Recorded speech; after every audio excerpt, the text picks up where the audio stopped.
Assalamualaikum warahmatullahi wabarakatuh, and very good day to my lecturer, Madam Rosnina binti Ali. I'm Muhammad Afidham bin Muhammad Nur from BA 1114A, and today I'm going to present about the component of transportation, especially in air transportation. First, I will start with the introduction. Air transportation is very important in our daily life because it helps move people, goods, and service from one place to another place. So, what is air transportation? Air transportation refers to the movement of passengers, cargo, and mail using any aircraft such as aeroplane, helicopter, or drones that can sustain controlled flight through the air. It is the fastest mode of transportation that connecting major economic hubs globally and allowing travel across the ocean and physical barriers. Next are the characteristics of air transportation. Air transportation is known as the fast mode of transportation compared to other modes. Second, cost. Although it is very fast and efficient, air transportation is generally more expensive compared to other modes of transport because airlines need to spend a lot of fuel, maintenance, staff salaries, and airport fees, making air transportation expensive to operate. Third, weather dependent. Air transportation relies heavily on good weather conditions. Bad weather can cause delays or flight cancellation. Lastly, global connectivity. Air transportation connects countries and remote areas around the world, making international travel and trade easier. For the next slide, I will explain about advantages and disadvantages of air transportation. For advantages, first, it is fast travel time, and second, it is reliable and time efficient, and the last one is support economic growth. However, air transportation also have their disadvantages, which is high cost, weather dependence, and environmental impact. Moving on to infrastructure and network. Air transportation is organized around airport hubs and road network. In Malaysia, Kuala Lumpur International Airport, or KLIA, is the main transportation hub.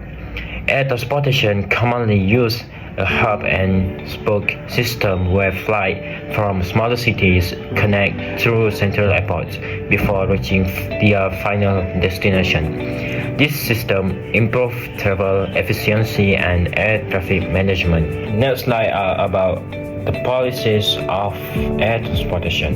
Malaysia's air transportation system operates under comprehensive legal framework, mainly guided by the Civil Aviation Act 1969 and its 2017 updates.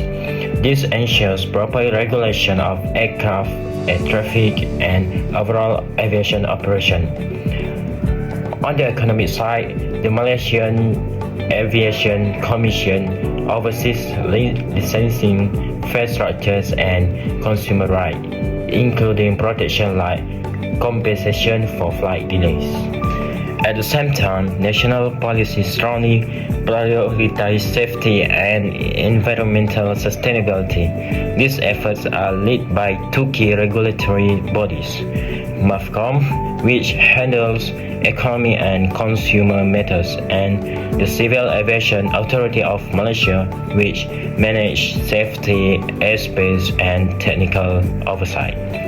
Next slide, we're moving on issues of air transportation. First, flight delays and cancellation. Second, environmental effect. And third, high operating costs. And the last one, airport congestion. First and foremost, we have government agencies that consist of the Ministry of Transport, who sets the overall policy. CAAM, responsible for safety and security technical standards. Next, transport operators.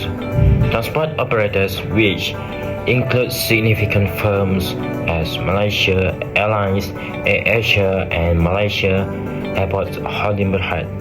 are responsible for directly managing airport operation. There are also passengers and consumers, which drive demands for domestic and international travel, as well as environmental groups that monitor airport growth and push for environmental policies. Last but not least, community organizations which advocate for fair development and noise control near airport. Next, I will discuss a case study on Kuala Lumpur International Airport, or KLIA, as Malaysia's air transportation hub.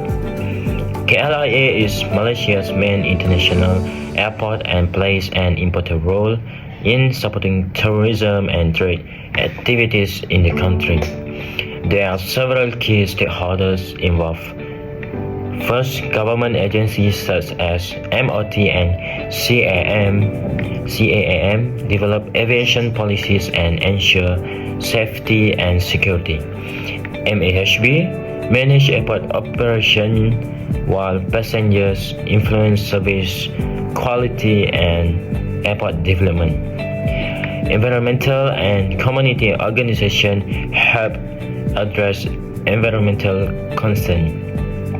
KLIA has several positive impacts, including improved connectivity, economic growth, and a better passenger experience with reduced delays. However, KLIA also faces challenges such as airport congestion and increased air pollution due to growing air traffic. The last slide, I will explain about recommendation and conclusion.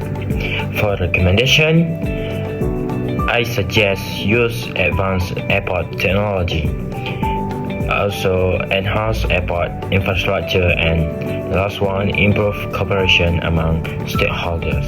We have come to the end of this presentation. To sum up, air transportation is important for Malaysia's connection and economy. Despite its many advantages, it also faces obstacles such as cost and environmental impact. Working together with a good rules and green efforts will make air transportation in Malaysia remain strong and beneficial for the future.